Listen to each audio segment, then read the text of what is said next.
Oke, saya mau tanya sama teman-teman semua, how many of you ever attend wealth workshop? I mean, like wealth motivational seminar or workshop. Anyone? Siapa yang pernah hadir ke wealth mastery program atau wealth workshop? Ya, oke. Nah, biasanya ya, saya beberapa kali, zaman dulu bertahun-tahun yang lalu. Biasanya ya, itu semua diawali dari pertanyaan modelnya kayak begini. Bener nggak ya? Siapa di antara semua Bapak Ibu yang hadir yang ingin jauh lebih kaya dari sekarang? Angkat tangan tinggi-tinggi gitu ya. Ketik satu. Dan ketika saya pertama kali ngasih seminar investasi, saya ikutan copy nih. Ya, pertanyaan ini saya copy, saya pakai di saya punya seminar juga. Until few years later, I start realize, oh, this such stupid, dumb question to ask. Ini ngapain pakai ditanyain lagi gitu loh? Ini mah nggak perlu ditanyain, betul nggak? Ya. Tapi terus kemudian, mari kita dalemi sekarang. Ya, everybody wants to be rich. Ya, kita semua pingin tambah lebih kaya, semua orang. Nggak mungkin nggak. Tapi mari kita dalemi sekarang. Ya, yang dimaksud dengan kaya itu apa sebenarnya? Pernah nggak kita berpikir kayak begitu? Apakah berarti biasanya ya ketika kita bicara orang kaya gitu, itu asosiasi kita berpikir adalah berarti yang bersangkutan punya banyak duit. The more money you have means you are wealthier. Setuju nggak? Kalau orangnya tambah banyak duit berarti dia tambah kaya. Setuju? Yang setuju ketik angka 1 di kolom komentar. Oh, Dahlia say no, ya oke. No, nggak setuju, ya oke ya, good. Now, kalau jawabnya no berarti good. But most people itu berpikir ketika kita bicara kaya, fokus kita itu adalah ke duit. Karena itu pertanyaan saya, next question itu adalah, does money buy happiness? Apakah uang bisa buy you happiness? Ya, tolong polling.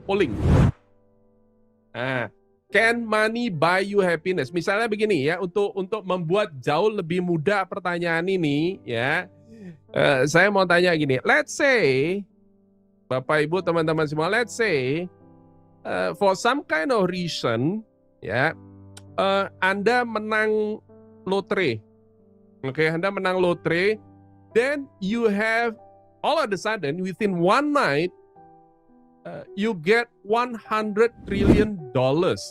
Pertanyaan saya adalah, kalau Anda dapat hadiah $100 trillion, kira-kira Anda jadi lebih happy apa enggak? Gitu.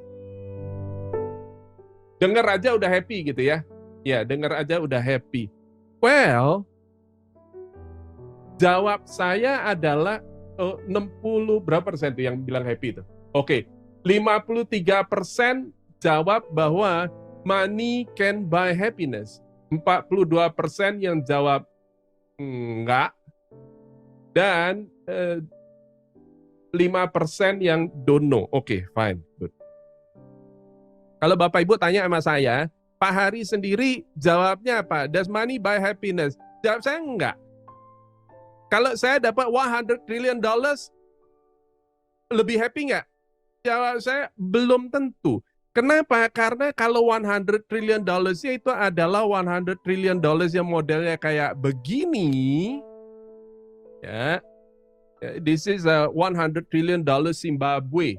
This is Zimbabwean dollars. Alright? Bapak Ibu, let me tell you one thing. Ini $100 trillion, ini nggak cukup pakai beli roti 1 bijinya, nggak cukup loh. Halo? Ya. Dan look at these people. They have so many hundreds of $100 trillion itu tadi, itu sampai bertumpuk-tumpuk tuh. Tapi coba lihat mukanya tuh. None of them look happy. No smile at all.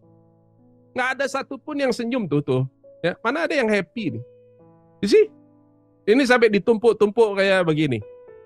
Nah, kalau bentuk duit Anda itu modelnya kayak begini, ya, I believe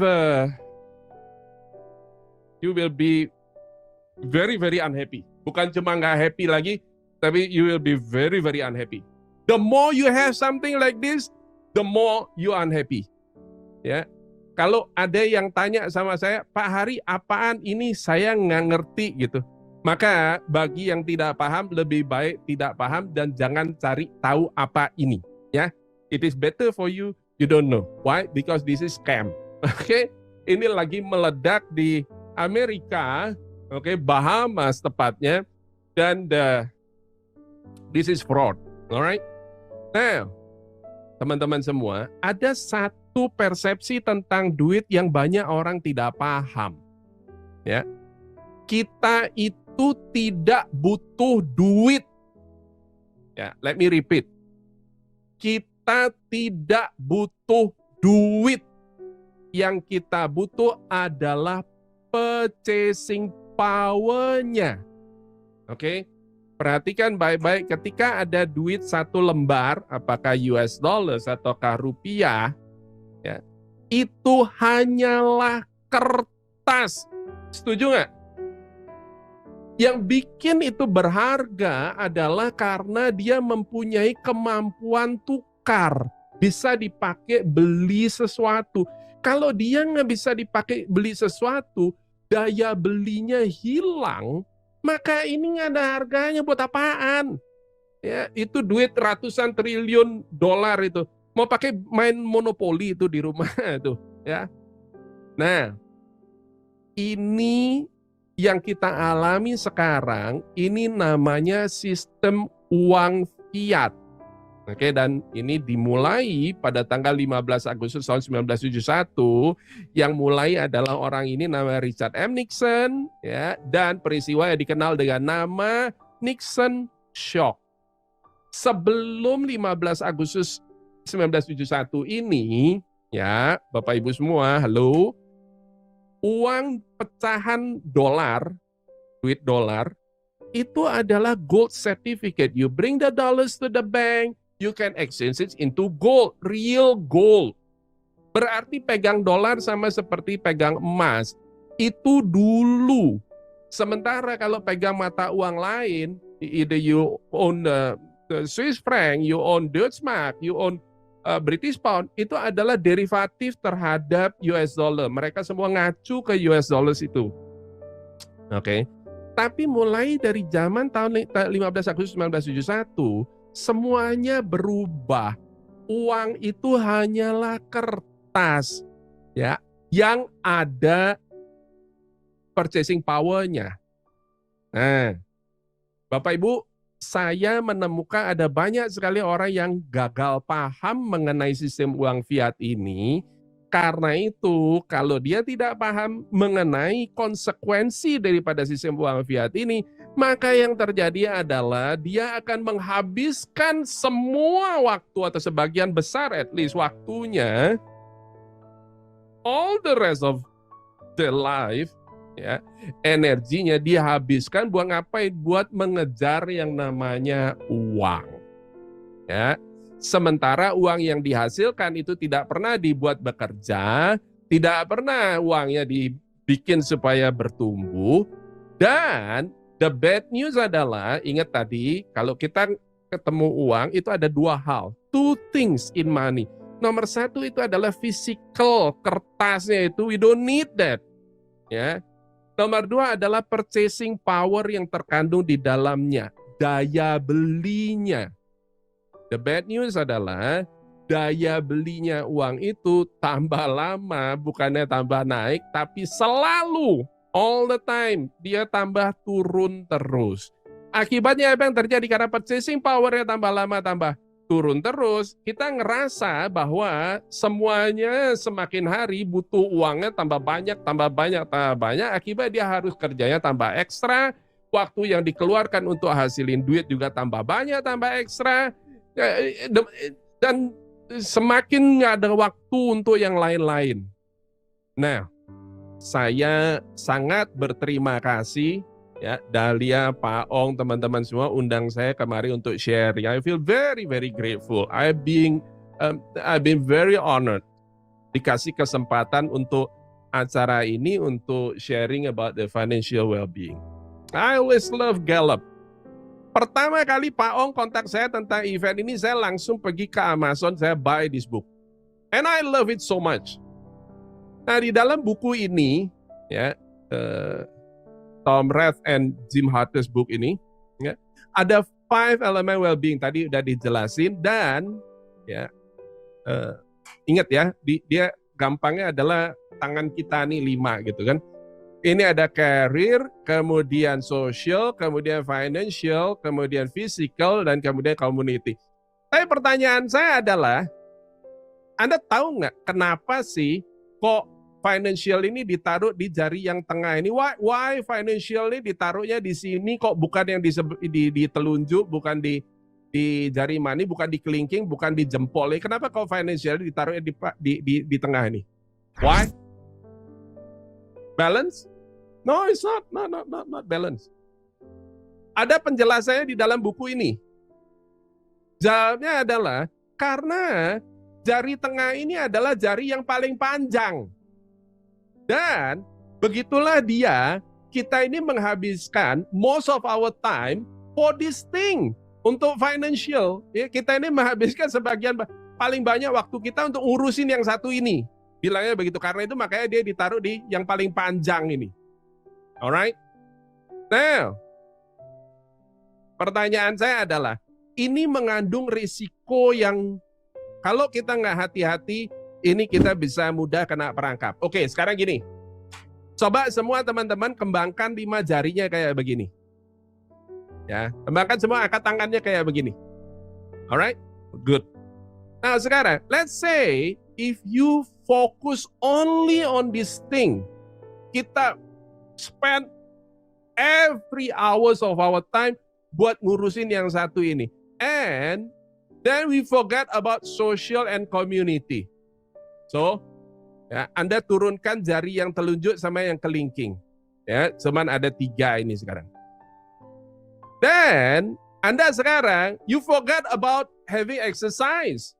Cuman ngurusin duit melulu, you forget about exercise.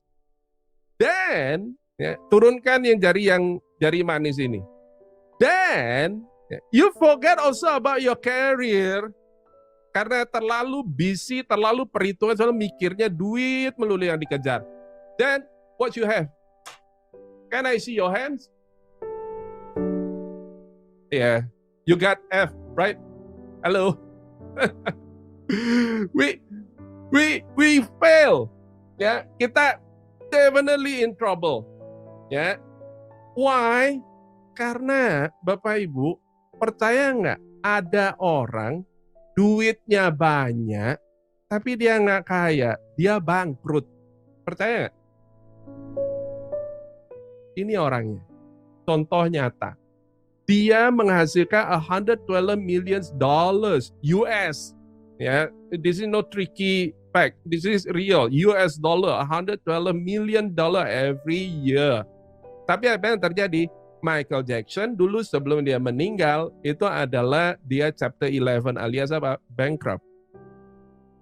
Mike yang satu lagi, Mike Tyson, $3.3 million per fight. Apa yang terjadi? Chapter 11 tuh bankrupt. Orang-orang ini banyak duit loh, tapi dia bangkrut. Ya. Nah, so being rich, jadi kaya, is not a matter of how much money you make, but it is about how long. Ya, kok bisa how long, Pak Hari? How long could you sustain your lifestyle, current lifestyle, if you decide to retire today? Anda berhenti bekerja completely, ya. Then, how long can you sustain your current lifestyle? Nah, karena itu pertanyaan saya adalah, oke, pollingnya udah jalan, ya, good. Nah, if you choose to retire today, ya, Anda bisa maintain lifestyle ini berapa lama. Goal saya malam ini adalah ngasih Anda arahan, direction, supaya 100% all of you itu jatuhnya nanti more than 20 years. Nah, sekarang ini ada yang jawab 10 tahun, ada yang 10 sampai 20 tahun. 10 tahunnya berapa persen? 53%, kurang dari 10 tahun 55%, 10 sampai 20 tahun itu 15%, more than 20 years itu ada 30%. Wait, good ya. More than 20 years itu ada 30%. That's good. Ya, that's good. Nah, tapi masih ada berapa persen nih berarti? 70% yang masih belum more than 20 years ya. We need to bring it up. Ya, nah, saya kasih tahu directionnya ya, strateginya kayak gimana. Alright. Nah. Nomor 1 adalah mulai dari basic sekali. If you want to be thriving financially, you need to be financially literate. Ya, kita mesti ngerti bahasanya dulu. Kalau dari bahasanya nggak ngerti, nggak bakal ada orang yang ahli akan sesuatu ketika dia tidak paham bahasanya. Oke, contoh, saya kasih analogi. Ya, ini apa Bapak Ibu? Gambar yang ada di belakang saya ini adalah gambar apa, Bapak Ibu? Ya, orang Indonesia pasti tahu. Padi. Iya, ini padi. Good. Ya, bahasa Inggrisnya apa? Rice. If you ask an American, they will call it rice. Ya, oke. Nah, terus kemudian kalau ini namanya apa nih? Gabah. Kalau orang Indonesia jawabnya adalah ini adalah gabah. Oke. But again, if you ask an American, they will call it rice. Sama, rice. Ya.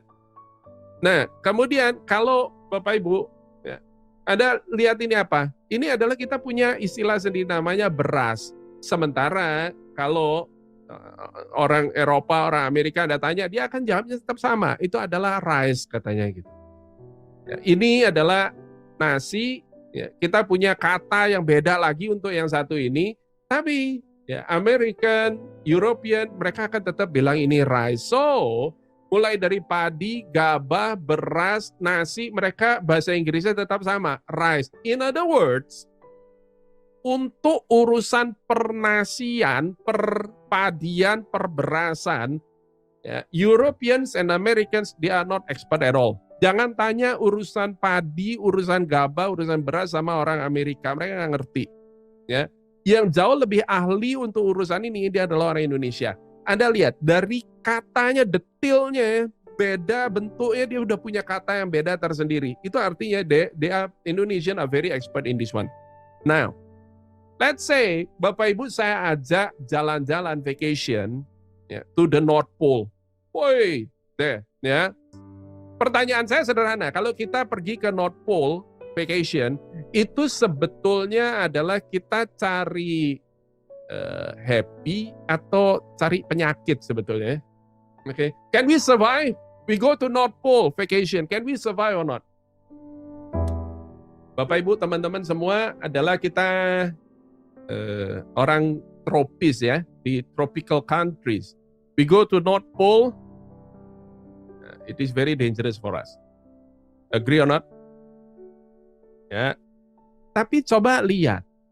Ya. We go there, ada orang yang hidup di situ dan coba lihat tuh, ya, saya demen banget lihat ini and I'm so amazed. Anda lihat, ada antena parabolanya loh itu. Halo. Can you believe ini semua semua itu ada beruang kutubnya di situ lagi jalan-jalan. Ya, dia masih sempat dia pasang antena parabola buat enjoying life inside. Okay, for their entertainment. Ini adalah kehidupan mereka. Dan ya, saya mau tanya Bapak Ibu, orang Eskimo itu dia punya kosakata terhadap salju, dan S, ini ada berapa macam kosakata. Kalau kita kan lihatnya ini adalah kosakatanya, kita cuma taunya oh ini salju atau es gitu aja, selesai, nggak ada kosakata yang lain. Tapi orang Eskimo untuk salju dan es, mereka punya istilah kosakata sak begini banyaknya.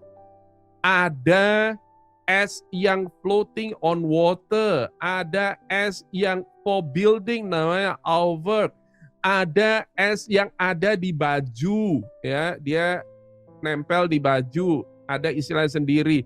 Yang sudah dibersihkan dari beaten from clothes, ada sendiri namanya. Yang banyak numpuk di baju, ada lagi namanya sendiri. Macam-macam. Mereka bisa bedain semua satu-satu untuk urusan salju dan es. Dengan kata lain adalah, kalau kita mau belajar tentang es dan persaljuan, belajarlah sama orang Eskimo. Mereka jelas ahli di situ. Oke. Bapak Ibu, so let's start with this one, the language of money.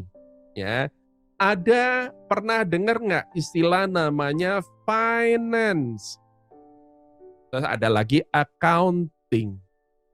Apa bedanya finance and accounting? What is the difference? Anybody knows? Ya, ada yang bisa jawab? Ketik di kolom komentar. Apa bedanya finance and accounting? Anytime, it is very simple actually ya. The terms anytime kita mau bikin perencanaan ke depan, proyeksi ke depan, kita mau bikin anggaran ya. Nanti bulan depan kita mau ada pengeluaran belanja bla bla bla bla bla, anggaran namanya, budgeting, alright? Terus kemudian kita ada perencanaan pengeluaran, perencanaan pemasukan atau expected income, expected revenue, semua yang expected belum terjadi, masih ke depan, ya. Proyeksi itu adalah urusannya sama sini, finance. Dan dokumen yang kita lihat itu namanya cash flow, ya. Kalau finance namanya projected cash flow. Ya, itu artinya, oh bulan depan kita bakal ada pemasukan duit dari mana, pengeluarannya kira-kira bakal keluar mana. Itu namanya perencanaan keuangan. Ini adalah finance. So what about accounting? Accounting ini itu adalah segala sesuatu transaksi keuangan yang sudah kita lakukan dan ini kita catat. Ini namanya recording. Jadi segala sesuatu yang sudah terjadi kita catat, ini adalah accounting. Why we need to know this? Karena ya, saya akan perkenalkan Anda lagi kosakata baru yang lazim ada di dunia keuangan, tapi banyak biasanya kalau orang awam nggak tahu. Itu adalah asset and liabilities. Kebanyakan ketika kita bicara asset and liabilities, itu adalah terminologi accounting yang dipakai. Ya ini adalah apa? Segala sesuatu yang bisa jadi kolateral di bank, itu adalah aset. Segala sesuatu yang bisa dijaminkan buat narik kredit, narik utang dari bank atau institusi keuangan, maka itu adalah aset, bilangnya begitu. Oke. Dan liabilities itu adalah kita kewajiban kita untuk membayar. Itu adalah liabilities. So pertanyaan saya adalah, rumah yang kita tinggali ini adalah aset bukan?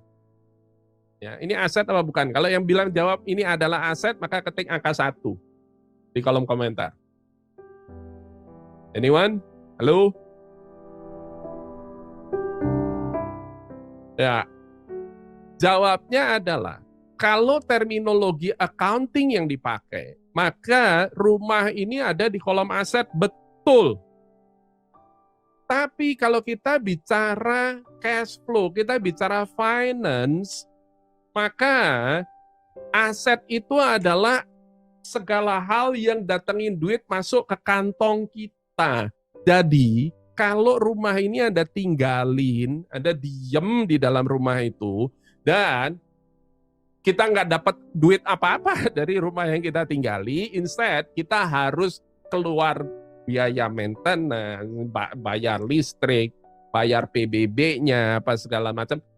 Maka Bapak Ibu, ini adalah liabilities, ini adalah kewajiban. We must pay for it, for the maintenance. Dia nggak datengin duit buat kita, ya. Mobil yang kita pakai, ini adalah aset atau liabilities in terms of finance.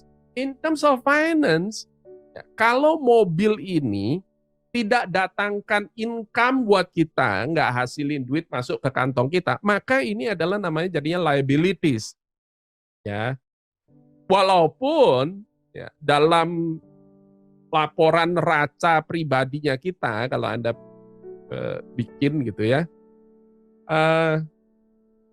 mobil ini adalah termasuk asetnya kita.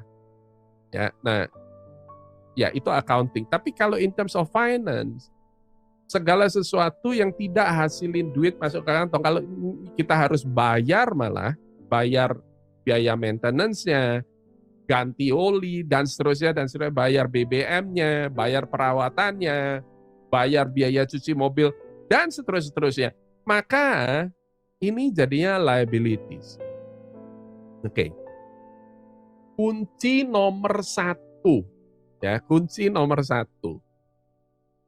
Ya, berusaha perbesar aset produktif dan pangkas liabilities. Ini 2 hal penting.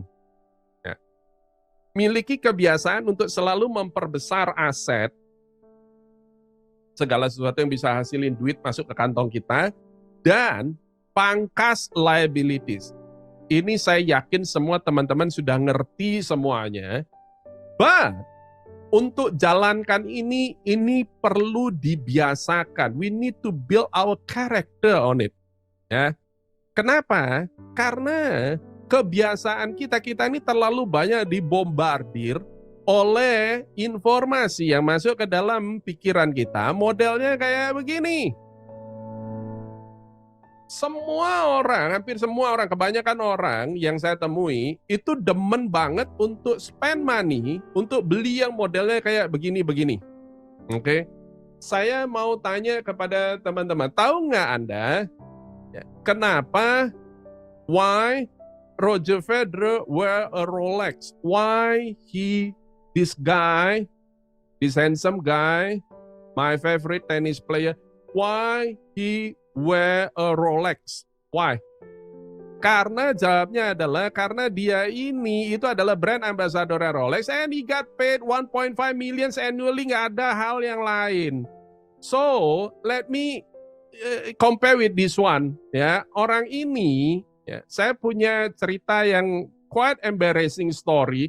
One day in 2012, saya pergi jalan-jalan Singapore and I went to this place. Ya, ini Iron, very beautiful building designed by Frank O'Gary. To cut the story short, okay, I bought a nice watch there. Yeah, nothing overly expensive, ya. Tapi terus kemudian saya ketemu wawancaranya Lee Ka-shing di Bloomberg. So let me show it to you. It's only very short video. Ya, saya sudah perpendek ya.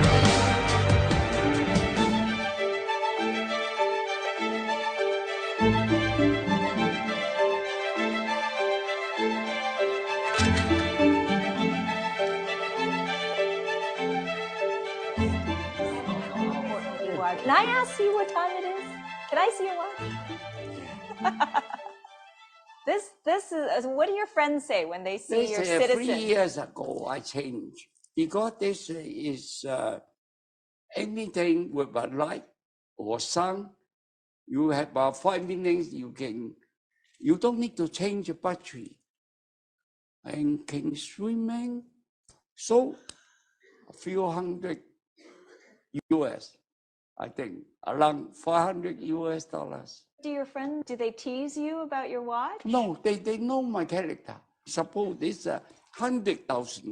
Yeah. I need to be careful. But this if few hundred US dollars, I play golf, I go to swimming, I get any exercise. I don't need to be careful. Do you always have it Yeah, fast? half hour early, anytime. Because why? If I make an appointment, suppose I forgotten, anywhere in Hong Kong, half an hour, I can be there. Okay, let me see what yeah, this Oke, ya. So, lihat ya, billionaire, multi-billionaire, the wealthiest person in Hong Kong, wear $400 watch.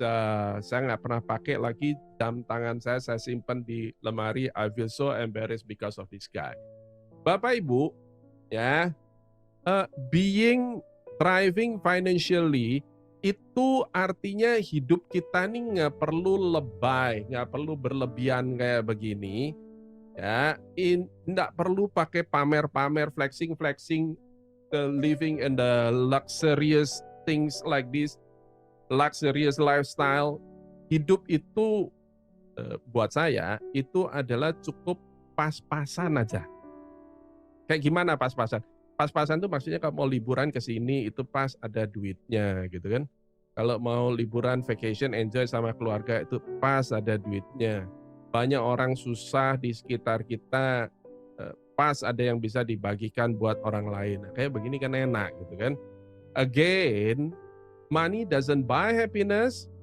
Ya, yang bisa itu adalah purchasing power-nya. Kita fokus di purchasing power-nya, dan let me remind you bahwa purchasing power-nya duit itu selalu turun. Dan saya yakin Dahlia paham banget apa yang saya tulis di sini karena ini saya screenshot. Penurunan daya beli uang itu namanya adalah inflation. In terms of ekonomi, makroekonominya itu adalah inflation. And pertengahan Juli kemarin itu adalah at record high 9.1%. Itu artinya daya beli uangnya turun 9,1%. Ya, year on year. Nah, solusinya gimana? Tidak ada jalan lain, ya beginilah dia kalau fiat money system. Kita tidak cukup hanya bekerja untuk hasilin duit, tapi kita harus make the money work for us too.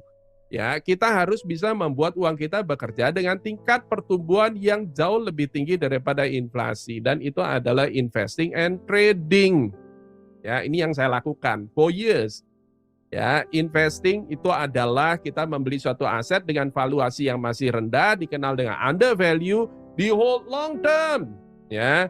Dan akan ada saatnya ketika bank sentral itu melonggarkan liquidity, membuat jumlah uang beredar berlimpah, itu membuat harga aset-aset ini jadi sangat overvalue, and that is time for us untuk profit taking. Right before bank sentral itu melakukan kebijakan pengetatan liquidity. Ya. Nah, kemudian kalau trading walaupun sepintas itu adalah mirip, namun trading ini tujuannya adalah menghasilkan keuntungan dari perubahan harga aset atau instrumen yang diperdagangkan. Ya. Dan karena itu ketika seorang dia trading, maka yang dia lakukan adalah dia berusaha untuk mendeteksi tren. Ya. So I don't care basically. Ya, mau saham, mau komoditi, mau kripto, ya, sepanjang saya tahu tradingnya, saya bisa identify tradingnya, ya, we can trade on that one. Nah, ada peluang yang kita bisa memanfaatkan untuk bisa hasil duit dari trading. Why all of this matter? Karena kalau kita nggak ngerti nih semua, nggak peduli seberapapun banyaknya uang yang dihasilkan, ya, dia bisa may still end up broken. Tadi sudah saya tunjukkan berbagai contoh, banyak itu. Probably some of you ketika saya contohnya ya, beberapa tahun lalu gitu, when I still very young, I have a kind of dream to be able to be like one of them. Okay? Ada nggak di antara teman-teman yang pingin jadi one of these billionaires gitu? Right? Saya rasa ini adalah karena pikiran kita ini dibombardir mulai dari kita kecil oleh tokoh yang satu ini, terus kemudian ada movie terkenal banget modelnya kayak begini, kita dibombardir oleh yang kayak begini. But recently, I don't have this kind of dream no more. my dream is I really love to look at them, this couple. Ya, saya rasa this is my dream. I just want to be with my wife, traveling around the world, ya, happy, tanpa perlu kepikiran, oh mau apa segala macam, semua sudah tercukupi. That is enough for me. Ya, so let me conclude. How to achieve financial freedom? Nomor satu itu adalah ingat, bedakan aset sama liabilities. Perbesar aset, segala sesuatu yang hasilin duit masuk kantong. Cut liabilities yang nggak perlu-perlu, ya, itu nggak usah. Bahkan dikasih aja cuma pakai $400 watches, ya, yang dia dengan nyantainya pakai aktivitas macam-macam. Dan nomor 3 itu adalah invest and trade wisely.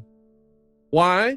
Karena ini kita bisa lakukan di mana aja. As long as you got internet, then can do it.